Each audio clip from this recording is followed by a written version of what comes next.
I had a history of a little bit of high blood pressure. My cholesterol has been up and down. In 14, I had a stroke. I kind of lost my whole right side. Shattered my hip when I fell down. We didn't realize that kidney disease could be a really big part of having a stroke. It was explained to us that it was like a lightning bolt going through Michael's system, and that so many organs are affected, but a lot of times the kidneys are affected very badly.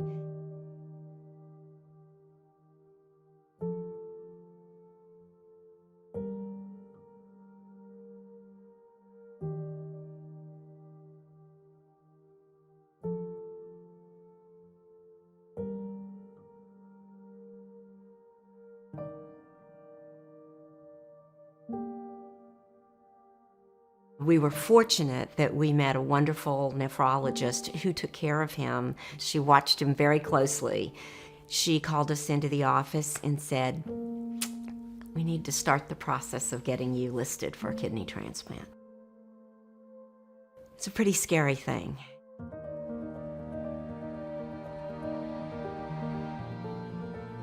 We met with Dr. Gaber, we met with nutritionalists, we met with so many different people and went through all the initial blood work.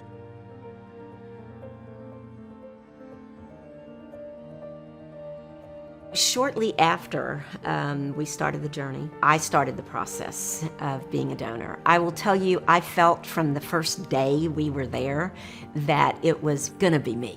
I was just positive of it. You know, we're a team. I met Dr. Abraham the very first day we were there. I stepped on the scale and I already knew I was too heavy. She was very excited about donating, but unfortunately, she was at a weight that most transplant centers would not consider for donation, as overweight is linked to the development of diabetes and hypertension.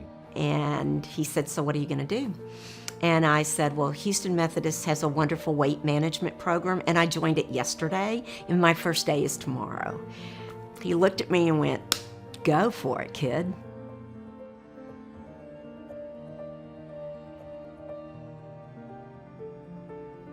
He didn't feel like he was quite strong enough to make it through a transplant. So remember, he sent you home and said, "When you can walk a mile, come back and see me." You got out here in the neighborhood every single day and walked.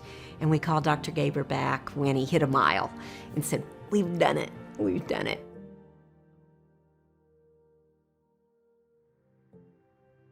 In these situations, because the kidney function is sort of marginal, we don't proceed to do heart workup right away. We wait until we're like really close to the transplant. So in case the studies that we do affect the kidney function, then we'll proceed immediately to transplantation. He said, "But one more test. I want you to go to the cardiologist." So we went into the heart center, the DeBakey Heart Center. Unfortunately for him, when we did the tests, even though he was quite asymptomatic, we did discover that he had a heart blockage that needed to be taken care of. They called me back in the room. Michael was there and had big tears streaming down his face. And I said, "These are tears of joy, right? We're just ready to go." And he shook his head and he said, "No, I need heart surgery. We don't get to have a transplant." Yep, triple bypass. Well, we had a really bad pity party. But, you know, we got over it. And by the next day, we realized actually that what at first appears to be a setback and something negative is actually very positive. Had we gone into surgery without all this testing and without being so careful, the outcome could have been very different for Michael. Instead, Houston Methodist was protecting us.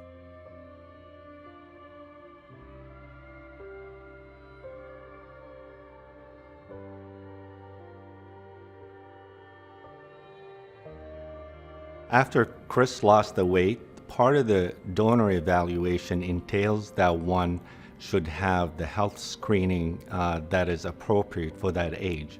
In Chris's case, a mammogram that is normal is required before she donates. A couple days later, they called me and said, we need you to come back in. We saw a little something. Dr. Kobashi sat me down and said, you have breast cancer, but we caught it early. It's stage 1A. It looks like it's contained, and we're going to be able to take care of you, and you're going to be able to march forward with this.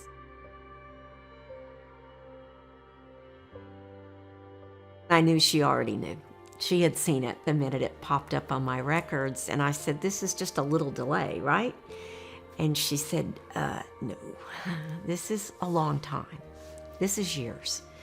That was another tough day. So no, Yeah. we didn't come this far for this to be years. And she said, let's just get you well first. Let's get you well. That was a tough thing for me to hear, but it made sense. Couldn't project what was going to happen until we knew I was going to be okay.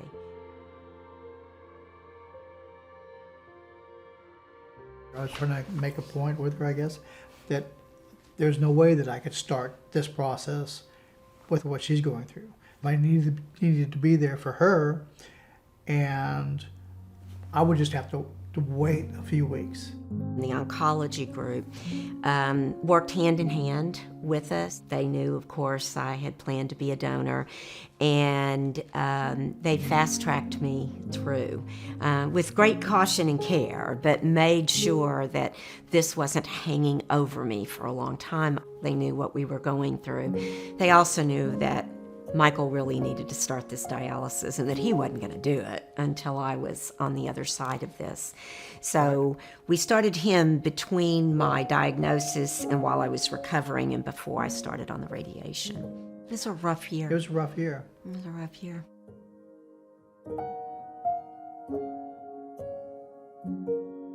She said, I know it's been a difficult time for you, but you know, we never stopped watching your back. Dr. Abraham has been looking at your chart and how you're doing. And he, for the last few weeks, has been coordinating with your oncology team. We're going to make a little bit of history here, and you've been reapproved as a donor.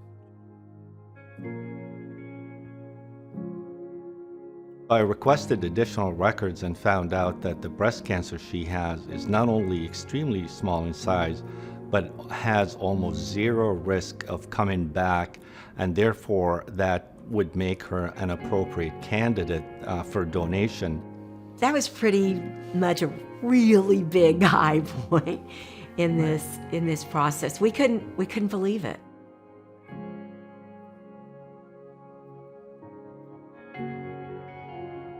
Had to do all the testing again, had to go through blood tests again. They had to be very, very careful that I'd had no organ damage, that my heart was still strong, and that, of course, my kidneys were both still strong, that there had been no damage from the radiation or as some sort of indirect result of the cancer. And the date was a magical date. Yeah, it was Cinco de Mayo. Mayo. I said, man, what could be better than that? A corona and a new kidney the same day. You go through everything all over again. And new to the process now was this new unwelcome visitor called coronavirus. And not the corona we had. I was thinking. yeah, not the corona you thought you were going to have with the beer. By that time, we're in the early part of the pandemic. And as part of our regular routine safety protocols, we test everybody to make sure that the transplant is safe. And unfortunately, she tested positive for the COVID infection. So we had to put the transplant up for the third time. 90% of programs stopped all live donor transplants completely for almost 2 months. The thinking being is that this is an elective surgery and they could certainly wait till the pandemic has passed. Well, we have learned, however, that the risk of kidney failure really outweighs the risk of getting the infection and the risk of dying from the infection.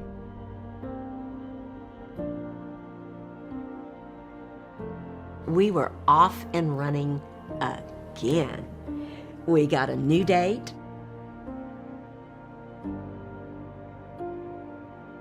Once we actually got to the transplant, the surgeries went flawlessly. Surgery was on That was a Friday. Surgery was on Friday, and Monday We were morning. home Monday. We were home Monday afternoon, and by Wednesday, Michael was walking a mile. It was pretty great, huh? Yeah. Looking back at what she has gone through and what he has gone through, I think is a testament to her perseverance and her husband's tenacity in beating kidney disease. And it's also, I think, is a testament to the great work that people do at Houston Methodist. You know, transplantation is a very unique thing. We get so close to our patients and their lives and their stories, and the stories are never the same. Through this process, it was a process of kind of a give or take kind of thing between the two of us. I saved her life, she saved my life, and so now I have her kidney, so she really has saved my life.